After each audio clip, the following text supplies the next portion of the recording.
My name is Brett Amory, and I paint in oils. I'm about to have my debut solo show at Thinkspace Gallery in Culver City called The Waiting Room.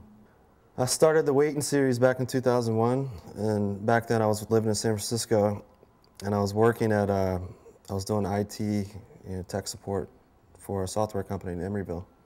So I had to catch the bus and the BART to work every day. Noticing, like, especially on Monday mornings, I'd be hungover, and I'd look around me and I'd see other people and they look kind of hungover, or maybe they weren't, but everyone kind of shared this common look and feel, like they're still in the weekends, living in the weekend, or they're still, they weren't present, they're almost like these people were waiting for the bus, but they weren't really there.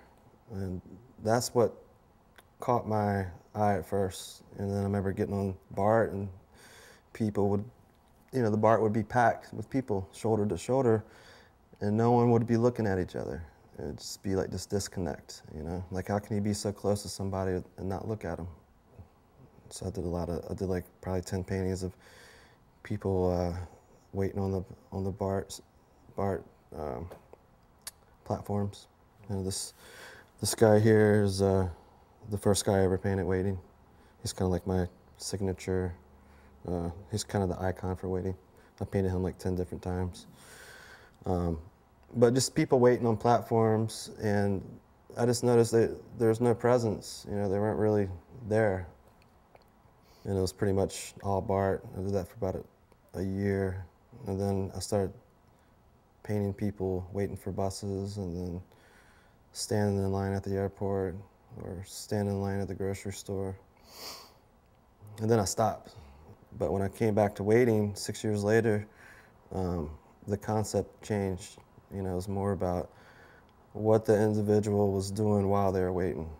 While you're waiting for something, you're anticipating what you're going to do next. You're thinking about your past. You're thinking about the groceries you have to get. You're thinking about your Facebook account. You're thinking about the fight you had with your girlfriend last night. You're really not thinking about the present. So I thought by stripping out the environment, paring down the image to the essential elements, I'd get that idea across more. So it's more about the individual, Like I choose people that, kind of share this loneliness, lack of a better word.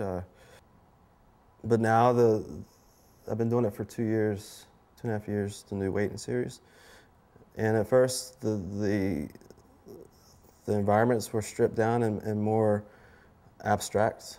There was no direct light source, so you couldn't really place where it was. It was more about the person in the painting. And the series I'm about to show at Thinkspace is more about the environment and the person. So there's a direct light source, there's deep shadows and washed out lights.